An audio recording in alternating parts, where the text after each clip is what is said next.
जहां BJP one nation one election की तैयारियों में जुट गई है। One nation one election Ambala विभाग के संयोजक नेपाल सिंह राणा ने बताया कि वन नेशन वन इलेक्शन अभियान के राष्ट्रीय संयोजक एवं केंद्रीय कृषि एवं किसान कल्याण मंत्री शिवराज सिंह चौहान 22 अप्रैल को करनाल में आयोजित कार्यक्रम में मुख्य वक्ता के रूप में आ रहे हैं और हरियाणा के कृषि एवं किसान कल्याण मंत्री श्याम सिंह राणा इस कार्यक्रम में हिस्सा लेंगे। उन्होंने कहा कि भारत के विकास की गति इस गुना ज्यादा बढ़े हैं। बार बार लगने वाली आचार संहिता से देश को निजात मिले, जनता को बार बार चुनाव में ना जाना पड़े और सरकारी पैसे का दुरुपयोग ना हो, इसलिए वन नेशन वन इलेक्शन जरूरी है। इस बारे में one nation one election Ambala विभाग के संयोजक नेपाल सिंह राणा से खास बातचीत की हमारे एसोसिएट एडिटर अनिल कुमार।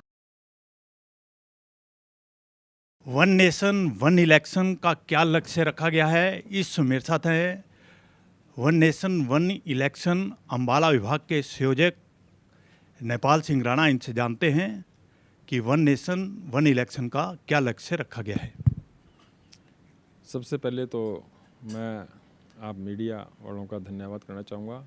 आप लोगों ने हमें यहाँ पे आमंत्रित किया और जैसा कि आपने सवाल किया वन नेशन वन इलेक्शन का क्या लक्ष्य रखा गया है।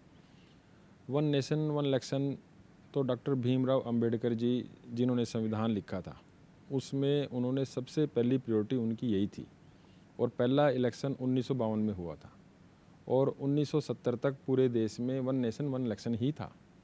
लोकसभा और विधानसभा के चुनाव इकट्ठे होते थे, लेकिन जब से पूर्व में प्रधानमंत्री रही इंदिरा गांधी जी की राजनीति में दखल हुआ उसके बाद सरकारें गिरनी शुरू हुई और आप देखोगे, आप नेट पे सर्च कर सकते हो, पिछले 30 सालों से हर साल देश में चुनाव हो रहे हैं और उसका परिणाम यह है, अब जैसे देश में 14 के बाद बीजेपी की सरकार बनी, चुनावों तक तो पार्टियों में लोग बटे होते हैं, लेकिन चुनाव के बाद जब सरकार बन जाती है फिर वो सरकार 132 करोड़ आबादी की होती है और पूरे देश की खैर ख्वाह सरकार होती है।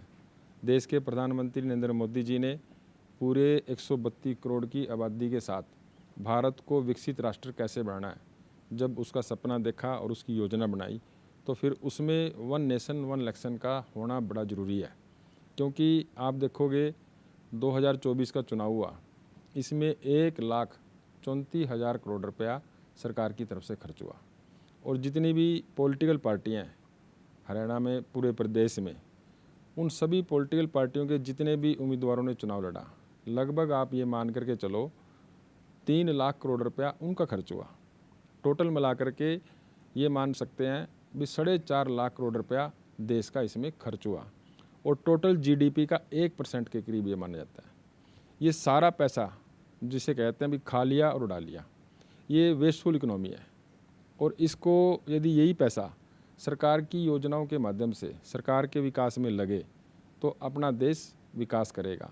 और भारत को विकसित राष्ट्र कैसे बनाना है उसके लिए सबसे ज़रूरी काम वन नेशन वन इलेक्शन का होना ज़रूरी है। 5 साल में एक ही बार पूरे देश में लोकसभा और विधानसभा के चुनाव इकट्ठे हों। दुनिया के अनेक विकसित देशों में ऐसे अनेक उदाहरण हैं, 5 साल में एक ही बार चुनाव होते हैं और 5 साल पहले उस चुनाव की डेट तय हो जाती है, उससे 100% वोटिंग होती है। कई देशों में तो कानून है वोट डालना ज़रूरी है, जो वोट नहीं डालेगा उस पर जुर्माना है। उसमें लोगों की भागीदारी ज़्यादा बनती है और फजूल के खर्च बचते हैं और आचार संहिता की वजह से जो अपने राष्ट्रीय स्तर के प्रोजेक्ट बीच में ही लटके रहते हैं।